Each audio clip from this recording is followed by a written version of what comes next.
The Why Me Project, an exclusive presentation of Faith Strong Today.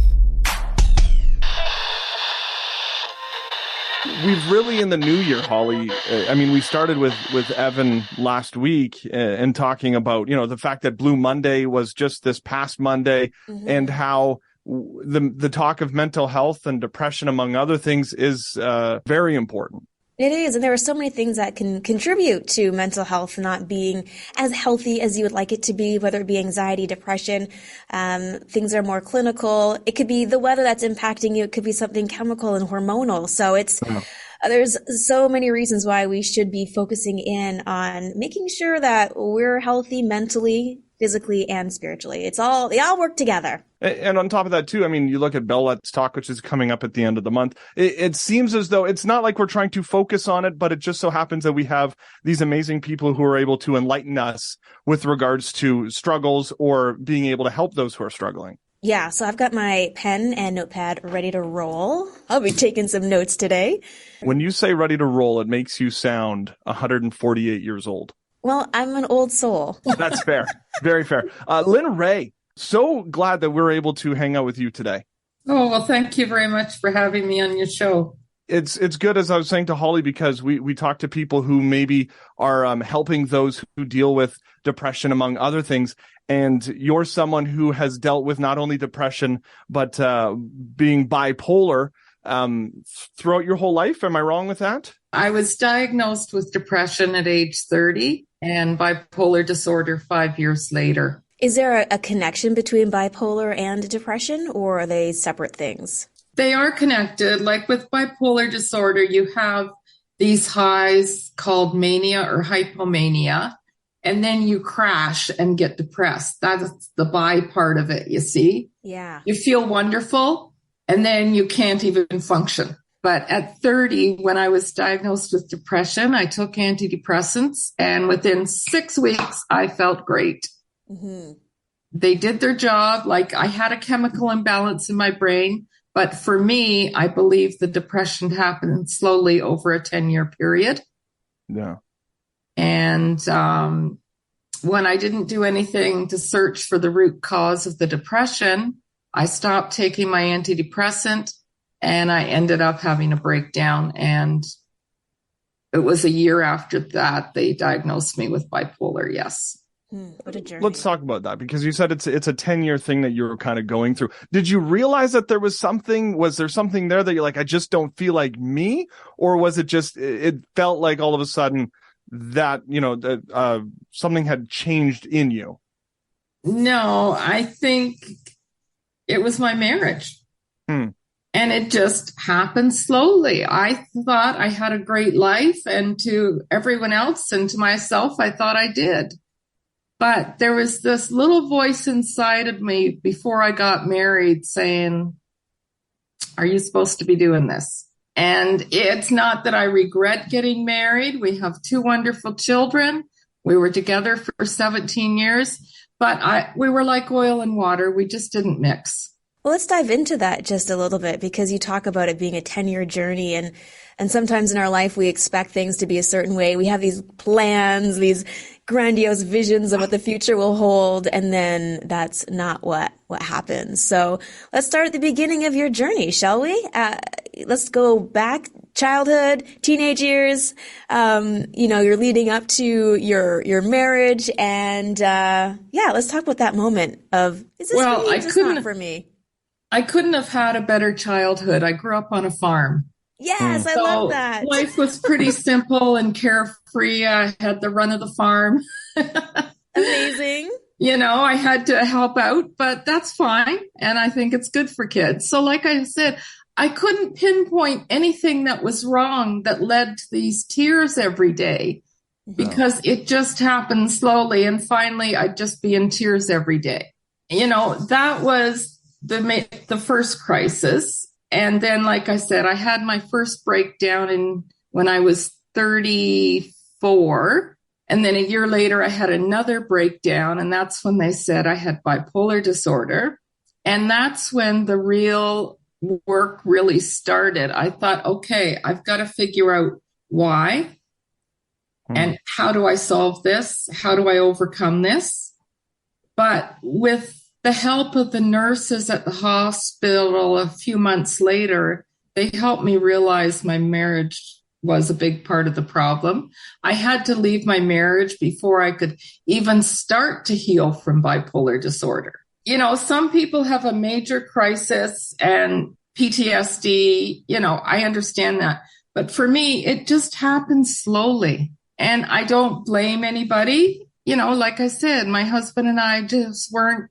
When people get together, you either grow together or you grow apart. And I believe we never grew together as a couple. The diagnosis was what year? 1996, bipolar disorder. Where we're 1996 to now we're in 2023, things have drastically changed. Oh, yeah. How we diagnose people has drastically changed. The meds have drastically changed.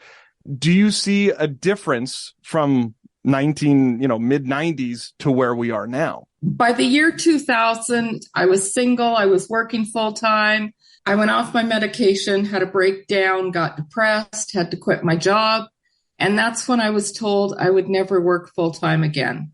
And that was even scarier to me than the diagnosis of bipolar disorder.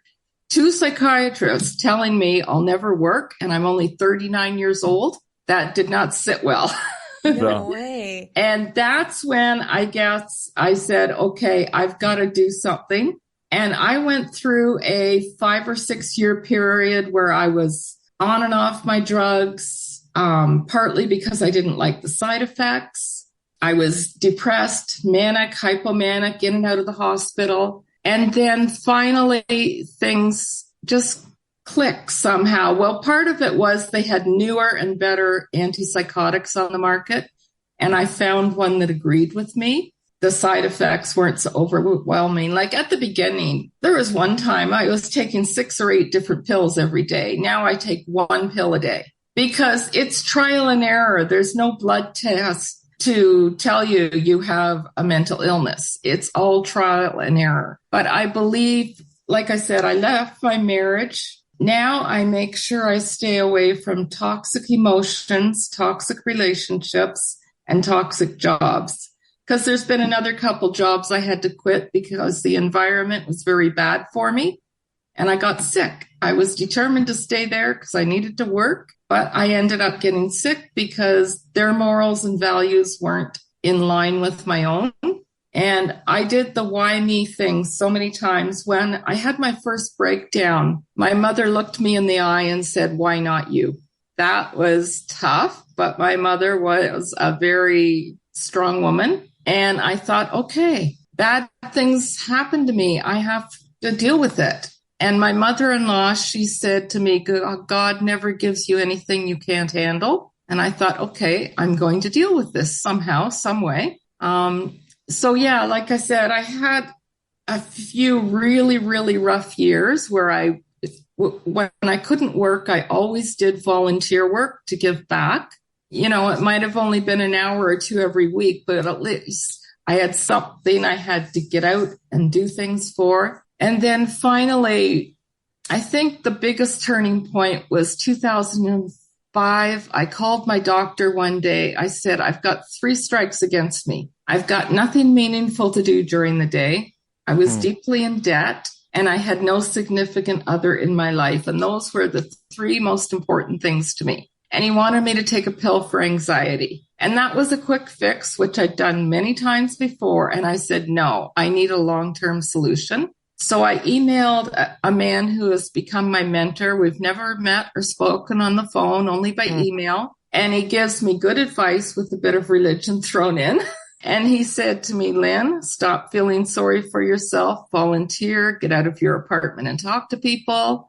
Think about all the positives in your life. So that's when I first went to a mental health drop-in center, and I could see that I was further along in my recovery than many people. So I started doing talks about my recovery. And over a 2-year period, I did 100 talks. And I was deliriously happy, but I wasn't making a living at it. That's when I said, okay, I've got to see if I can work full-time again. And after getting a part-time job, I got a full-time job in an office. And since 2009, I've been working full-time. Amazing. 6 years as a virtual assistant where I did administrative and bookkeeping for small business owners. So I've proven that I'm a strong, independent woman. 10 years ago, the best thing that happened to me was I was able to buy a house. That is just the icing on the cake. Like, I'm not a material person, but having a home for my kids to come to again has been so nice. You're going through all of this stuff. You have one reaction from your mother. You have one reaction from your mother-in-law. What was the reaction from friends and family other than those two? Was there the support, or was there, well, it looks like, Lynn, you're on your own? My family don't talk about personal things. My kids and I do, but I mean, my siblings and parents, it was a different generation, right? Sure. Yeah. Yeah, I felt very much on my own. Nobody knew I was taking antidepressants except my husband and one friend that I confided in. Right. But I still didn't talk about my feelings. I didn't know how to, okay? Because I wasn't brought up that way. And it's taken years of reading self-help and motivational books, books about mental illness to learn to talk. I started journaling, and that really helped bring things up eventually that maybe I was angry about and didn't realize I was still. Motivational things kept me going. The one that I love the most is by Deepak Chopra. You can believe the diagnosis, not the prognosis.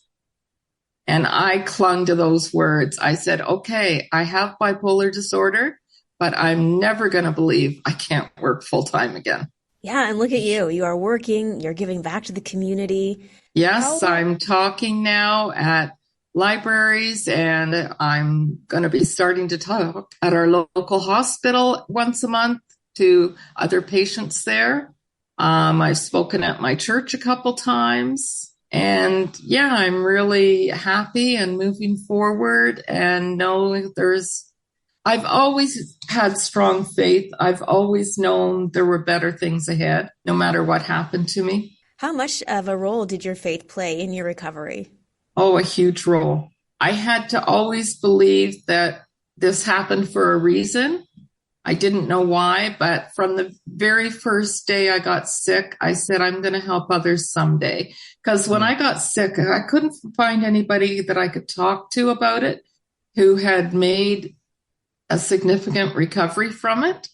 How difficult was it, though, for you to go from that conversation with your mentor saying, you need to get out there, you need to do something, Lynn, you just can't stay at home, and then actually doing it? I went to the mental health drop-in center that day. Oh, amazing. Because that would be my challenge. It's like, I don't know, can I? It was like, okay, I just have to do, like I've always been a joiner. I would join a group of people and play cards or like at public places kind of. So I've never been afraid to go out and join something or meet people. But working, for some reason, I had very low self-esteem for quite a few years when I was going through this. And employers can sense that, so they don't hire you. Yeah. I had mentioned earlier about the reaction from your mother or your mother-in-law. We talked about, you don't necessarily have that conversation with family because that's just something that you didn't do. But you wrote a book called The 7 F's to Creating Your Fantastic Future. And in that, it's we're talking family, we're talking friends, we're talking faith, which you had mentioned. At what point or why 7? And may I ask, why didn't you add the 8th, which should be football? Well, a friend of mine says fishing, but okay, or 9. See, now we're at 9, Lynn. Yeah.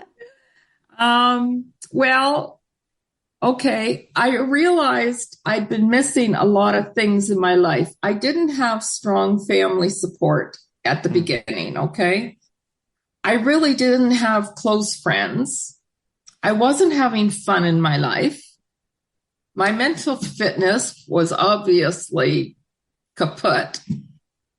But okay, everything is 7, the 7 habits of highly effective people, There's 7 planets. There's 7, no, not planets, 7 continents. Like everything is 7. The world was made in 6 days, 1 day to rest, right? Every 7 is that magic number.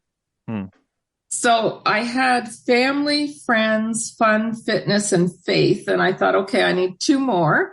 And 1 had to be around money. So that's how I came up with finances.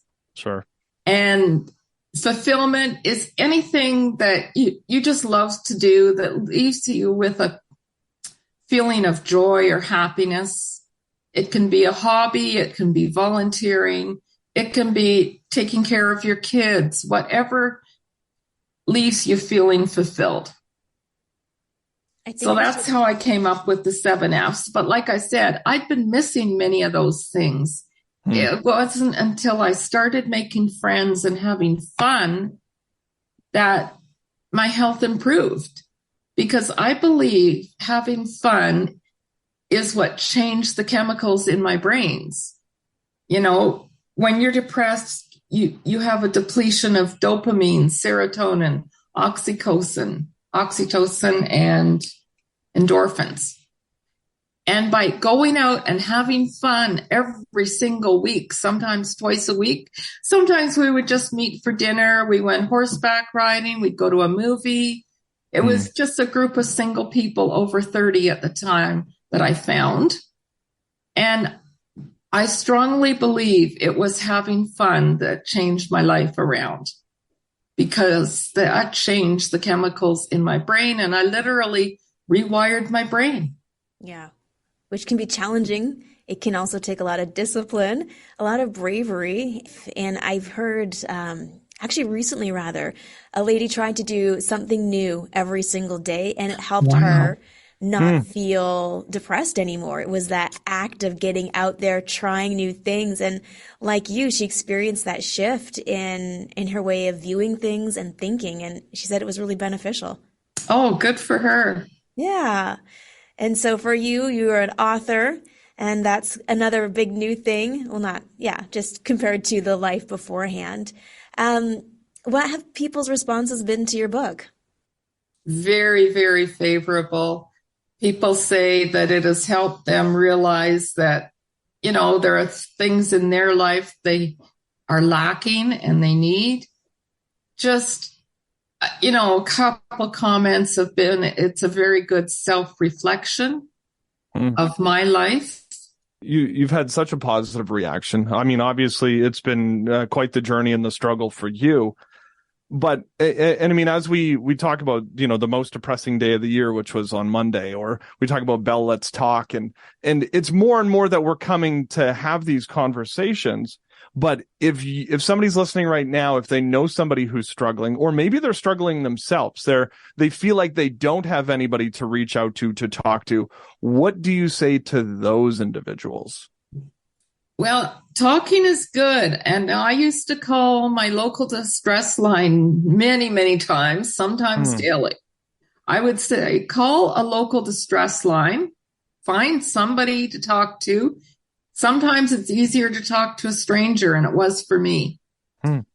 And like I said, it gets back to having fun. Find one thing you can do alone by yourself that's fun. Maybe you like Sudoku puzzles. Maybe you like knitting. Maybe you like gardening. You know, you need to find within yourself something fun to do that makes you smile, that makes you laugh when you're doing it. Playing with an animal, maybe. You know, if you can't have an animal, maybe you can go to a rescue place and play with animals. They're so good for people. There's a lot of stigma around mental health, especially, you know, back in the 90s and the 80s. Like you said, it's a generation where we bottled in our emotions and our feelings, and we just didn't talk about them. And if you felt, you know, sad, you just tough it up, you know, stiff upper lip. But now there are more people talking about it, and the stigma seems to be lessening. Do you feel as though it's easier now to navigate mental health and keeping yourself on track than 20 years ago? Oh, definitely. Like I said, I make sure my needs are met every day. I make sure I have 2 or 3 of those F's in my life every day. You know, I go to church on Sundays. You know, I have a friend I talk to every week. My aunt has been my biggest supporter in the last 20 years, and my kids. But it makes it easier for everybody. I think your generation is more open to talking about it than mine is still. Mm-hmm. You just seem to be more open-minded and accepting of people that are quote unquote different, you know? I'm really seeing that, you know, in the under 30 age group for sure. Lynn, bless your heart. I know. For thinking that Holly and I are under 30. I was just processing that. I'm like, under 30, this filter is working really great. Well, okay. I wasn't really saying you were. I'm just, No. We're going to take that. No. You're not 40, either one of you, I'm sure. Oh, bless your heart, Lynn, for not thinking that we're 40. Maybe it's because I'm getting older. I'm 61. Age is just a number, right? It is. I feel younger now than I did at 30. Yeah. I really do. Mm-hmm. Because like I said, I feel fulfilled every day. And some days I don't do very much on the weekend. You know, it's like turn on the TV shows or, you know, just kind of veg out. But I'm happy. I don't think God wants us to rush around like crazy. We're supposed to enjoy our lives and whatever enjoyment is for you. I'm lucky because I was brought up on a farm. I learned how to have fun without spending money or a lot of money, you know? Mm-hmm. So. Rock picking. That was always a blast. I do a lot of cooking. I have a vegetable garden that I love taking care of in the summer. So I have frozen vegetables in my freezer.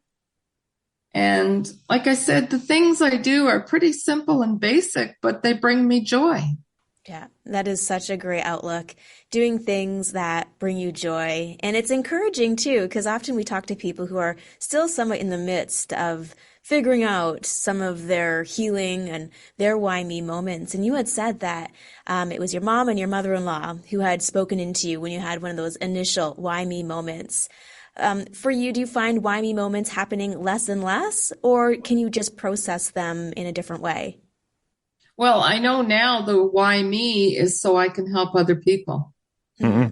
And I'm the last person that wants to be on video or talking to 100 people in a room. Yeah. But the only way I can get my message across is to do that. I overcame my fear of public speaking by joining Toastmasters. So I have had some, you know, semi-professional training. I'm still not, you know, a Tony Robbins or anybody, but who is? Nobody is. So I attended Toastmasters for a few years because I knew my speaking wasn't at the level that it needed to be. One other thing that happened to me when I was doing my talks before is I received an award from a nonprofit in our community. And that made me feel really special because I thought, wow, even people that work in the mental health field are listening to me. You know, so that was a really big moment for me when I got that award. 7 F's to creating your fantastic future. My journey back to myself. You can go to myjourneybacktomyself.ca. Lynn, we appreciate the journey that you've gone through, that you continue to go through, and taking some time and sharing with us. Mm-hmm. Well, thank you very much. It was a pleasure to talk to both of you today. So I think a couple big takeaways. Having fun changes the chemicals in your brain. So I need to have more fun. Yeah. And do things that bring you joy, which I think is also part and parcel to having fun. So I just got to do more fun things, Holly. Yeah, I think so. I would add, because you're going to add football to the list. Yes. Fishing was added. I'm going to add food. Because I think what you eat also really does help you either be healthier and happier, or you can feel sluggish and fat. The other F. I was just going to say, my issue is that I eat a lot of food, which then makes me fat. Thanks. Wait, is that politically correct these days? I don't know. For this point in time, we're going with it. Okay, just because when we get have canceled to... next week, it was not our fault. Oh no, we just mean the best. Yeah, that's all it is. But I really appreciate Lynn's perspective. And that's the thing that I love about this is that we talk about people who are going through the journeys. Then we actually talked with individuals who, hey, I was dealing with that. And this is what I went through. And this is how I've come out of whatever that is. Yeah, exactly. And what an incredible journey that she has had. And definitely one that was full of ups and downs. So I'm so glad that she can talk about it in such an honest, candid way. Yeah, it's a good reminder. Don't give up. Lynn, we appreciate you. We appreciate everybody who has downloaded the podcast, started doing the subscribing, the rating and reviewing. We're going to get more this year because we are going to push it. And Hollie's going to give you $5. Maybe not $5. Okay. With how about a toonie for us Canadian folk? And that with inflation is like $5. Oh my goodness. We will just appreciate each and every one of you. Thank you for being a part of our journey as we, process these conversations as well. I seriously learn a lot from every single guest, and between last week and this week, it's been really beneficial diving into the mental health journey and even taking stock of our own lives and seeing where our own mental health is at. Because in Lynn's case, it was a 10-year journey downward. So imagine if she could have stopped that at 1, 2, or 3 years. Yeah. And it's not an overnight fix. Yeah. Yeah. So it takes time. Thank you for downloading Apple Podcast or Spotify. Thank you for reaching out on the socials, Facebook, YouTube, subscribe there, Twitter, Instagram. Where else? Am I missing? I think we're good, right? I think so. Oh, thank goodness. Yeah. I was exhausted thinking about it. That list was so long. You can also go to faithstrongtoday.com.